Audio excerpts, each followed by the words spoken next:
este programa de Alerta Verde vamos a hablar de una problemática global que está relacionada con las especies exóticas e invasoras y de cómo impactan en la naturaleza.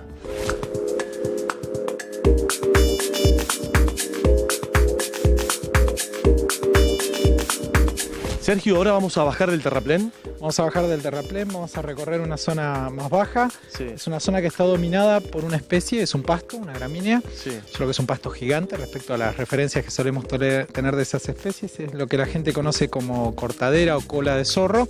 Es una especie nativa y es típica de lugares que son bajos y que son inundables. Lo que vamos a ver en este camino es cómo ese ambiente de a poco ha sido invadido por una especie de origen asiático, que es un árbol.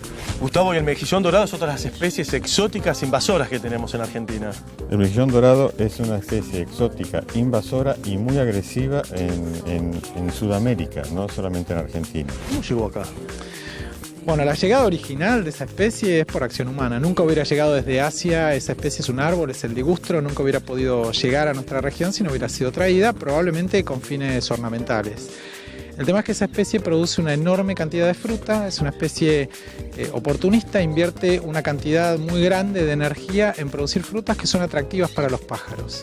Es una fruta pequeña, de colores llamativos, así que hay muchas especies de aves nativas que se dedican a comer esos frutos y muchas de ellas además actúan como dispersores eficientes del fruto, quiere decir vuelan a otro lugar y con las heces, con las deyecciones, ahí llega la semilla y consigue invadir un nuevo ambiente. Y es sumamente resistente, porque no necesita demasiada agua, ¿no? Es una especie resistente, es una especie que tiene follaje durante todo el año, por eso se le dice siempre verde, también en algunas regiones de Argentina.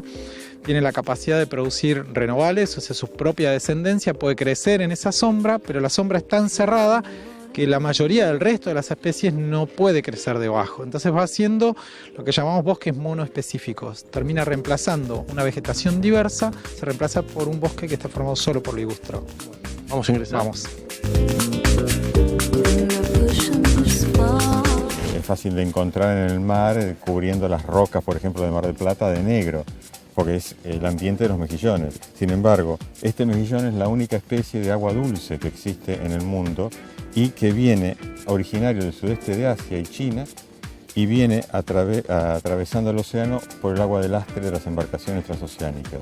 Quiere decir que vos sos el primer biólogo en encontrarla en Argentina. Lo encuentro por primera vez en el año 91 en el litoral del Río de la Plata, Argentina. Sí. Esta especie, si bien es una especie que vive fija sobre sustrato duro, acá por ejemplo es en un tronco o puede estar sobre cualquier murallón o cualquier tipo de madera o ladrillos o vidrio o metal o fíjense por ejemplo acá en bolsas de nylon, esto es un sachet de leche. Se adhiere a cualquier elemento. Sustrato duro, claro, es excelente para él. Y por supuesto se adhiere a todo sustrato duro disponible dentro de las tomas de agua. Todas las tuberías, los caños de las tomas de agua están cubiertos, tapados, llegan a ocluirlos directamente sin dejar pasar el agua para las tomas de agua, ya sea para consumo humano, para refrigeración de industria, generación de energía, para riego. Claro. Entonces ocasiona un daño económico muy importante.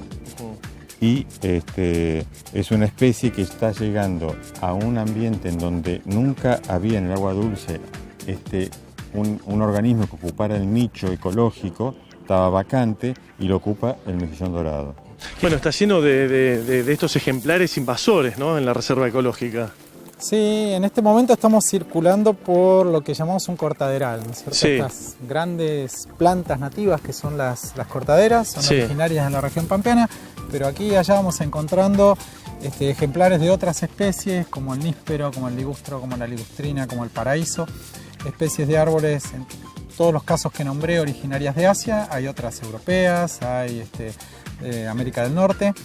Especies fueron introducidas con distintos fines, fundamentalmente en esos casos con fines ornamentales o con fines alimenticios, como puede ser el níspero. Eso no es una situación absoluta, no todas las especies tienen ese comportamiento, sino que un pequeño conjunto de lo que llamamos especies exóticas, quiero decir especies traídas de otro lugar, constituyen lo que conocemos como invasión biológica, o sea, consiguen avanzar más allá del lugar donde fueron plantadas por sus propios medios, que es lo que pasa acá. ¿Esta especie de dónde es oriunda? Esta especie es nativa de Argentina, pero acá tenemos la otra cara de la moneda. Esta es una especie que se está usando mucho como ornamental. Sí. Hace unos años las especies nativas no se usaban como ornamentales, normalmente uno compraba solo plantas de afuera. Es una buena idea esto de empezar a usar plantas propias como especies para los jardines y los parques. El tema es que, por ejemplo, así como se usa acá, se ha exportado, se ha llevado a otros países, y en Australia esta especie que acá es nativa se volvió invasora. Esta especie tiene una gran altura, por lo que vemos. Sí. ¿Qué pasa con las especies que son más bajas? En el caso de las especies de plantas, el tema de la altura está relacionado con la luz. Sí. ¿Sí? Las especies que crecen más altas en general tienen mayores chances de recibir energía solar y entonces suelen ahogar a las que están por abajo. Por eso, en la región pampeana, donde estamos, las especies de árboles exóticos suelen tener un éxito particularmente grande. Porque claro, cuando consiguen establecerse y crecer por encima de cierta altura, pasan a la vegetación nativa. Incluso estas plantas tan altas, los árboles exóticos como el ligustro que vamos a ver, son más altos que estas plantas, y la sombra hace que estas no puedan sobrevivir. Quiere decir que la trajeron las embarcaciones con el agua de lastre. Exactamente.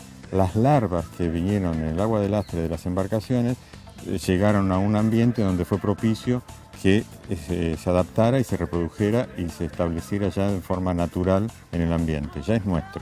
¿Y cuál es el impacto que ha tenido en otras especies la llegada del mejillón dorado? Bien, con su dispersión, su gran dispersión, desplazamiento de las especies nativas.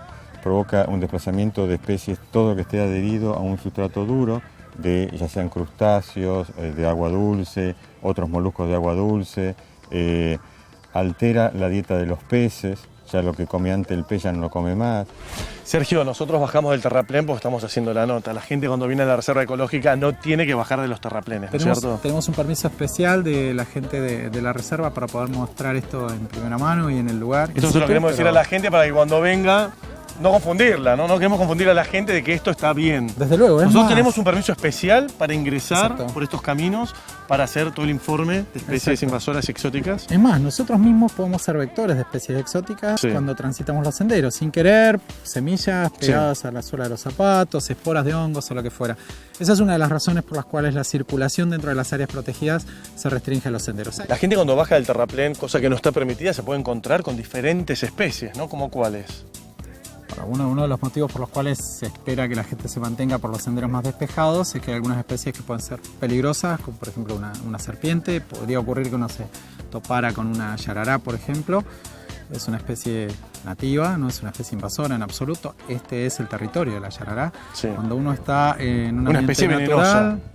Claro, es una especie venenosa, pero cuando uno está en un ambiente natural, lo que tiene que entender es que el invitado es uno y tiene que seguir una serie de reglas, y una es tener cuidado porque obviamente y hay la que naturaleza, respetarlas. por supuesto, tiene sus propias formas de defenderse frente a lo que puede pensar que es una agresión, un ingreso en su territorio, o incluso uno inadvertidamente podría pisar un animal de esos y ganarse una mordida. Estas especies, cuando las encuentran por primera vez, había 4 o 5 individuos por metro cuadrado, el año 1991. Sí. Al año siguiente hay una densidad de 30.000 individuos por metro cuadrado.